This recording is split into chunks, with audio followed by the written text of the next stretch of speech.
इस बार तो ऐसा करेंगे कि हर थाना में 4 से 5 दरोगा संस्थान का हो जाए, तब देखते हैं कौन हमसे रंगदारी मांगता है। बहुत ज़्यादा अब विद्यार्थी को भी ऐसा लग रहा है कि नहीं, हम भी दरोगा बन करके जो है सर को सुरक्षा देंगे। ये तो बहुत बड़ी बात है अपने आप में। वो संस्थान के एप्लीकेशन पर हम फ्री कर देंगे और सभी को सूचना दे देंगे कि आप संस्थान के एप्लीकेशन पर आइए। Hello everyone, welcome to on duty. So अभी हम ज्ञान बिंदु जीएस एकेडमी में सर के पास हैं। पिछले दिनों क्या हुआ आप सभी इससे अवगत हैं। हम थे नहीं, हम हालांकि हमारे घर पे एक फंक्शन थी जिसमें हम व्यस्त थे, आ नहीं पाए थे। चलिए सर हैं हमारे साथ और सर से बातें करते हैं और जानते हैं कि जो इस तरह की घटनाएं होती है खास करके कोचिंग कैंपस में, इस पे सर ने क्या एक्शन लिया है, आगे छात्रों के सिक्योरिटी के साथ जो कंसर्न है उसे किस तरह से सर निपटेंगे और आगे ये इस तरह की घटनाएं ना हो इसके लिए सर क्या कर रहे हैं। चलिए इन सभी मुद्दों पर सर से बात करते हैं। सर, इस टाइप की घटनाएं ज्ञान बिंदु जीएस एकेडमी के साथ अगेन एंड अगेन हो रहा है और भी बहुत सारे इंस्टीट्यूट के साथ हो रहा है, क्या लगता है सर क्यों ऐसा हो रहा है? देखिए, ऐसा होने का कारण ये है कि बहुत सारे लोग ऐसे होते हैं जो दब जाते हैं, कुछ दबाव में, कुछ प्रेशर में दब जाते हैं, लेकिन हम लोग दबने वालों में से नहीं हैं। इतिहास में जब भी हम लोगों का नाम लिखा जाए तो हम लोगों का नाम जो है स्वर्णिम अक्षरों में पॉजिटिव वे में लिखा जाए और हम लोग गलत चीज़ों का विरोध करते हैं। सबसे बड़ा चीज़ ये है कि अगर आप गलत का विरोध कीजिएगा तो आपके साथ घटनाएं घटेंगी और सच का रास्ता जो होता है ना, कांटों भरा होता है। तो हम लोग सत्य के मार्ग पर चलते हैं, इसलिए हम लोगों के साथ इस प्रकार की घटनाएं घटित होती है। लोग जो है रंगदारी मांगते हैं, हम किस बात का किसी को भी रंगदारी देंगे? रंगदारी देने का कोई सवाल ही पैदा नहीं होता है। मेहनत हम करते हैं, रंगदारी हम क्यों देंगे? हम सरकार को देते हैं, सरकार का जो क्राइटेरिया है उस क्राइटेरिया के अंतर्गत हम लोग आते हैं, हम सरकार को देते हैं। फिर यहाँ का हर चीज़ है, रूम रेंट है, बिजली बिल है, स्टाफ है, हमारा मेहनताना है, और इसके बावजूद जो है लोग रंगदारी मांगने के लिए आते हैं। तो मेन मुद्दा यही रंगदारी का था, तो रंगदारी नहीं दिए तो जो है घटना को अंजाम दिया और कोई खास बात नहीं था। और कोई भी घटना यूं ही घटित नहीं हो जाता है, हर घटना के पीछे कुछ ना कुछ कारण होता है। तो जैसे हम आपको बता दें कि 2446 में एक रोहित नाम का लड़का था, उसको लेकर इस कैंपस के भीतर ही किसी टीचर के साथ बहुत ज़बरदस्त झड़प हुआ था और सो कॉल्ड स्टार टीचर के साथ झड़प हुआ था। लेकिन हम उस रोहित नाम के लड़का को टारगेट पे ले लिए और उसको दरोगा बना दिए और 2446 में उसका फाइनल सिलेक्शन हुआ है, अभी वो ट्रेनिंग कर रहा है। तो मेन तौर पर संस्थान के भीतर जो भी घटना होता है, फाउंडेशन बैच को लेकर आज तक कोई घटना घटित नहीं हुआ है। फाउंडेशन बैच में कहीं कोई दिक्कत नहीं है, लेकिन जो दरोगा टारगेट बैच है उसको लेकर बहुत ज़्यादा परेशानी जो है हो रहा है। और ये परेशानी ऐसे ही नहीं हो रहा है, इस परेशानी के पीछे बहुत सारे लोग हैं। जो भी लोग हैं हमको उनसे मतलब नहीं है, तो दरोगा बैच को लेकर थोड़ा ज़्यादा हमको परेशान किया जा रहा है। तो हम हमारे साथ जितने भी दरोगा अभ्यर्थी तैयारी कर रहे हैं, तो उन सभी के लिए और भी बेहतर से बेहतर हम करेंगे और इसका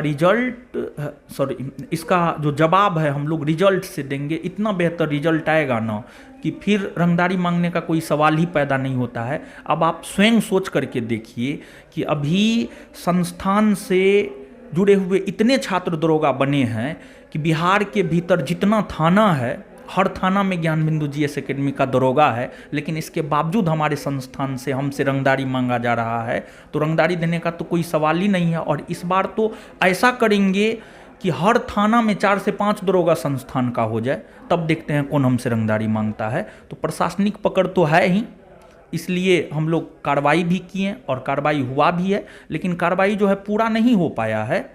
और कार्रवाई पूरा नहीं हो पाया है, कुछ लोगों को अरेस्ट किया गया है, लेकिन आगे भी जो है लोगों को किया जाएगा। हम लोग लड़ेंगे, चाहे इसका अंजाम कुछ भी हो। हमको धमकी दिया जा रहा है कि पटना में पढ़ाने नहीं देंगे, देखते हैं कौन हमको पटना में नहीं पढ़ाने देता है। ठीक है। कहीं ना कहीं सर हिंसा का जवाब हिंसा से नहीं, आप अहिंसा से देना चाह रहे हैं, अपने रिजल्ट से देना चाह रहे हैं। लेकिन सर अभी जो बैच चल रही है टारगेट वाली बैच को ही टारगेट किया जा रहा है सर। सिक्योरिटी का भी एक कंसर्न होता है, इसके लिए सर आप क्या कर रहे हैं? सिक्योरिटी एक बहुत बड़ा मुद्दा है और इस कैंपस में जो है ना, सिक्योरिटी की जहाँ तक बात है तो थोड़ा सा इस कैंपस में प्रॉब्लम है। इसको लेकर हम सोच रहे हैं। अभी हम हर बात यहाँ पर ऑन रिकॉर्ड उजागर नहीं करना चाहते हैं, लेकिन महीना 2 महीना में जो है आपको दिख जाएगा, छात्रों के साथ किसी भी प्रकार का कोई अभद्रता नहीं होगा। हम ऐसा कुछ करने जा रहे हैं, प्लान है मेरा ऐसा कुछ करने का कि कभी भी हमारे छात्रों के साथ जो है सिक्योरिटी को लेकर के कोई प्रॉब्लम नहीं होगा। इस बात का उजागर हम अभी नहीं करना चाहते हैं ऑन रिकॉर्ड, लेकिन महीना 2 महीना में आप लोग को दिख जाएगा। जो भी प्रॉब्लम है वो प्रॉब्लम का निपटारा हो जाएगा। और ऐसा हमारा मानना है कि जो है जब कोई प्रॉब्लम आता है ना तो उसी के साथ उसका सॉल्यूशन भी आता है। तो प्रॉब्लम आया है तो उसमें सॉल्यूशन भी है, उसको हम सोच समझ करके जो है इसको बहुत जल्दी दूर करेंगे। सर जब से हमला हुआ कोचिंग इंस्टीट्यूट पर, यहाँ पर जो छात्र हैं तो उन्हें सर ऐसा लग रहा है कि अगर उनके गुरु के ऊपर या फिर उनके संस्थान के ऊपर अगर हमला हुआ है तो उनके ऊपर हमला हुआ है। वो कहीं ना कहीं सर, इससे पहले भी हम कुछ वीडियो देखे तो उसमें सर वो बहुत ज़्यादा उत्साहित नज़र आ रहे हैं कि नहीं हमको तो अब दारोगा बनना है। सर इस बात का कितना फ़ायदा उठाएंगे आप? बहुत ज़्यादा अब विद्यार्थी को भी ऐसा लग रहा है कि नहीं हम भी दरोगा बन करके जो है सर को सुरक्षा देंगे। ये तो बहुत बड़ी बात है अपने आप में। और छात्रों का एक इमोशन जुड़ा हुआ है संस्थान के साथ, हमारे साथ, क्योंकि जो छात्र यहाँ पर पढ़ रहे हैं वो देखते हैं कि हम उनके लिए कितना मेहनत करते हैं।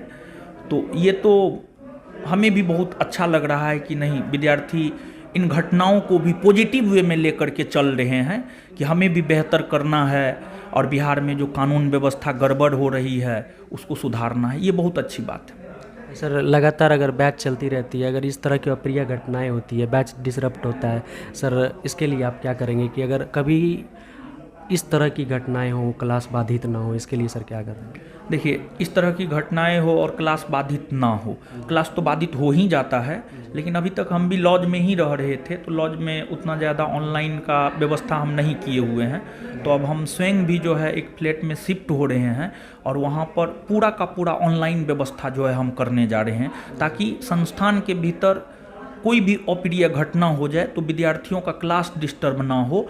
हम ऑनलाइन क्लास ले लेंगे और जब भी इस प्रकार के घटना के बाद क्लास होगा वो संस्थान के एप्लीकेशन पर हम फ्री कर देंगे और सभी को सूचना दे देंगे कि आप संस्थान के एप्लीकेशन पर आइए और क्लास कीजिए, आपका क्लास बाधित ना हो। क्योंकि देखिए, एक स्टूडेंट के लिए पढ़ाई उसका सबसे मूल चीज़ है और एक टीचर के लिए पढ़ाना उसका सबसे मूल चीज़ है। तो पढ़ाई छूटना नहीं चाहिए, चाहे कितना भी दुर्भाग्यजनक घटना हो जाए। लेकिन हमारा अपना ये मानना है, हम क्लास में भी ये बात छात्रों को बोले हैं, किसी भी सिचुएशन में हम आपके क्लास को डिस्टर्ब होने नहीं देंगे। तो हम अपने रूम पर जो है इस माह के लास्ट तक में एक ऑनलाइन सिस्टम पूरा का पूरा बैठा ले रहे हैं ताकि क्लास डिस्टर्ब बच्चों का ना हो। इसको लेकर के फ़िलहाल तो हम यही सोचे हुए हैं। Okay sir, thank you sir, thank you so much, धन्यवाद। तो ये सर थे और सर ने बताया कि किस तरह से इस तरह की जो घटनाएं होती है इस पर नकेल कसने वाले हैं आने वाले टाइम में, और सिक्योरिटी कंसर्न जो होता है छात्रों का, इस पर भी सर का ध्यान है और बहुत जल्द इस पर अमल करने वाले हैं। तो आई होप कि ये सेशन आपको पसंद आया होगा। मिलेंगे एक और हेल्पफुल सेशन में। जय हिंद।